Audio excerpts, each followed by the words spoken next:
गणेश मंत्री जिंदाबाद जिंदाबाद जिंदाबाद गणेश मंत्री जिंदाबाद जिंदाबाद जिंदाबाद।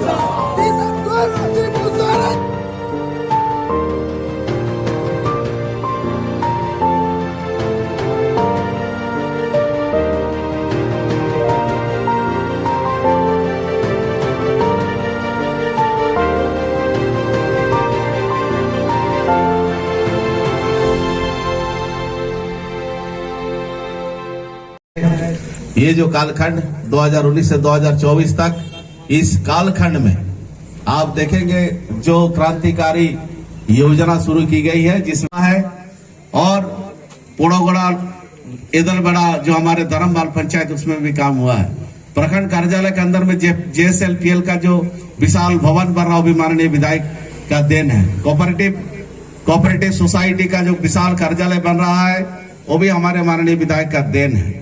इलेक्ट्रिक ऑफिस जो बरसों से हम लोग का मांग रहा था, ये जो घाटशिला क्षेत्र का इलेक्ट्रिक ऑफिस जो भाड़ा में रहता है, कोई भी अगर हमारे माता बहन या हमारे जवान साथी इलेक्ट्रिक ऑफिस घुसने का पहले जैसे जाइएगा ऐसा अंधेरा रहता है कि उधर से कोई आने से टकरा जाएगा। आज उसका निजात दिलवाने के लिए इलेक्ट्रिक ऑफिस का हम लोग काम करवा रहे हैं। इस विशाल इलेक्ट्रिक ऑफिस बन रहा है, इसलिए काम हुआ है, हर घर में लाभ पहुंचा है। इसलिए आप सभी से आग्रह करना चाहेंगे कि आने वाला 13 तारीख को वोट है, बुधवार दिन है। हमारा सिंबल जो है तीर धनुष चाप 2 नंबर में, और हमारा माननीय विधायक जी प्रत्याशी तो ये हैं। इसलिए आप सभी को पुनः एक बार जोहार करते हुए, अभिनंदन करते हुए मैं अपना वक्तव्य को विराम। साल का कार्यकाल 2019 से 2024 में 2 साल कोरोना ने ले लिया। 2 साल के बाद बचा 3 साल। उस 3 साल में भी ये बोलने में कोई हिचकिचाहट नहीं होनी चाहिए कि ईडी और सीबीआई ने झारखंड सरकार को स्थिर रहने नहीं दिया। कैसे हेमंत सोरेन जेल जाएंगे, इस प्रयास में पूरी सरकार डिस्टर्ब रही, और 5 महीना माननीय मुख्यमंत्री हेमंत सोरेन जी को अंततः जेल जाना पड़ा। और सुप्रीम कोर्ट के इस आदेश पर कि जो केस बनता ही नहीं है उस केस पर आपने जेल रखा, ये उचित नहीं है। उनका कारण भी बता देता हूं मैं। उनका जो जेल भेजा गया वो जमीन घोटाले के आरोप था। जो जमीन 1970 में खरीद बिक्री होती है और उस पर आरोप लगता है कि ये मुख्यमंत्री अपने पावर का इन्होंने दुरुपयोग किया है। उनका जन्म ही होता है 1977 में, जमीन खरीद बिक्री हुई 1970 में, और 75 में उनका जन्म हुआ, और उस जमीन की खरीद बिक्री 1970 में हो चुकी है। इसके बावजूद राष्ट्रीय पार्टी ने अपनी ताकत को दुरुपयोग करते हुए एक अस्थिर सरकार को अस्थिर करने का प्रयास किया गया, और उसके चलते 5 महीना बेवजह हेमंत सोरेन जी को जेल जाना पड़ा। आज मुझे बताने में कि 3 साल के कार्यकाल के क्रम में जो विकास के काम हुए, मंत्री बने, और इस कार्यकाल में जो काम हुआ वो मैं बता देना चाहता हूँ।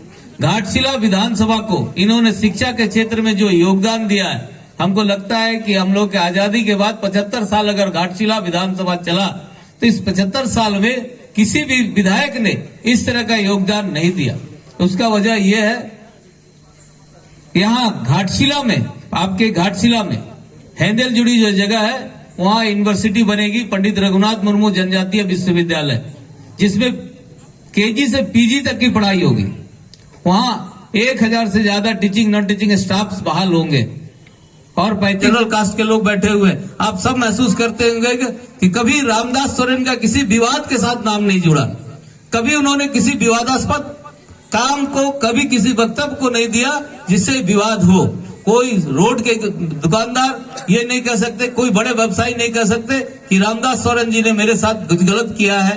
कोई पार्टी के कोई दुकानदार ये नहीं आरोप लगा सकते कि झारखंड मुक्ति मोर्चा का एक कार्यकर्ता हमारे यहाँ आया और हमसे चंदा मांगने का प्रयास किया, मेरे को धमकाया, मेरे साथ बदसलूकी किया। ऐसा झारखंड मुक्ति मोर्चा के पास ये आरोप नहीं आता है, ये कार्यकर्ताओं पर आरोप नहीं आता। तो इसका वजह रामदास सोरेन जी, ये पार्टी के कार्यकर्ताओं को उन्होंने निर्देश दिया, किसी व्यक्ति के साथ आप अगर अच्छा नहीं कर सकते तो बुरा करने का अधिकार आपको नहीं है, और किसी के साथ आप पैसा के मामले में आप मांगेंगे नहीं ताकि पार्टी हमारा बदनाम हो। आपको जो जरूरत है वो रामदास सोरेन पूरा करेंगे। ये व्यक्तित्व के साथ आप बैठे हैं। इसलिए मैं व्यक्तिगत रूप से कहना चाहता हूं कि आज झारखंड अलग राज्य बनने के 24 साल में 17 साल का शासन बीजेपी का।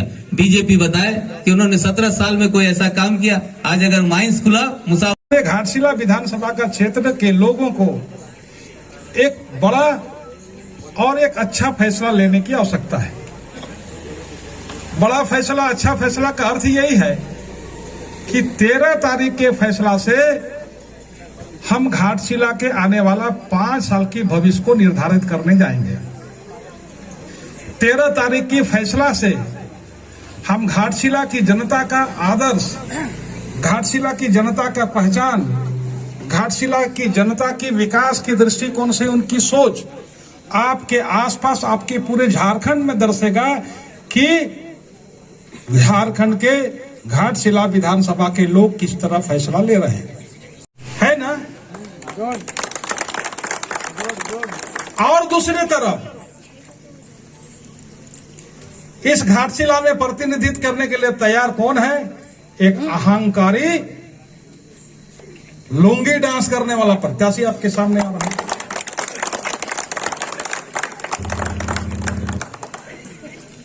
वो आज तक आप बोलने नहीं जानता, वो तुम करके ही बात करता है।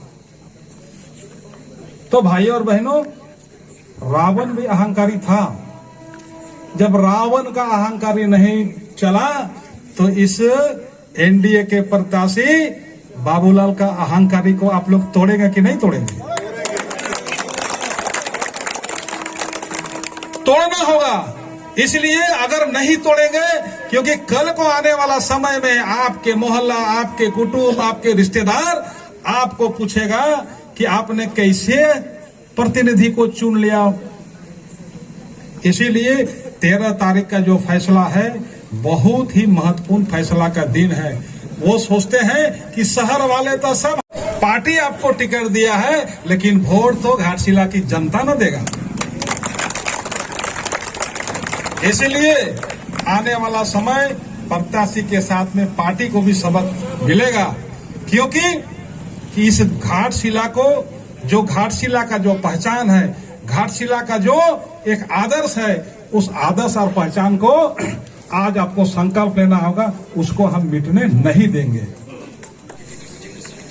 जो महागठबंधन के जो क्षेत्रीय दल के जो प्रमुख क्षेत्रीय दल है झारखंड मुक्ति मोर्चा, आज एक तरफ आपके सामने रामदास सिंह जी महागठबंधन के प्रत्याशी है और दूसरे तरफ इंडिया गठबंधन के प्रत्याशी भारतीय जनता पार्टी के बाबूलाल सोरेन जी है। मैं आप सभी को यही कहने आया हूं, निवेदन करने आया हूं कि झारखंड में और विशेषकर ये जो हमारा घाटशिला विधानसभा है, ये पूरे घाटशिला विधानसभा में 12 महीना हमारे यहाँ कौन आता है? पर्यटक आते हैं। राज्य में मानव चाहता था कि हम हमारा राज्य चले। दानों का राजा महिषासुर था, जो अपना चेला चमांडी असुरों को साथ लेकर के किसी को मरवाना, किसी को कटवाना, कहीं भी संघर्ष करना, असुरों को भेज के करता था। मानव का राजा, जितने भी राजाएं थे, दुर्गा माता, सरस्वती माँ, काली माँ, कृष्ण भगवान, और सबसे ज्यादा मैं समझता हूं इस भगवान के रूप में, अवतार के रूप में हमारे माता बहने ही भगवान का अवतार मिला है। चेला चमांडी है जो असम का मुख्यमंत्री, उड़ीसा का मुख्यमंत्री और तो ठीक है, तुम शिबू सोरेन का बेटा है ना, तुमको जेल में ढुका देंगे। और वो प्राइवेट एजेंसी से, उसको तो कुछ नहीं, उसको जेल में ढुकाना है।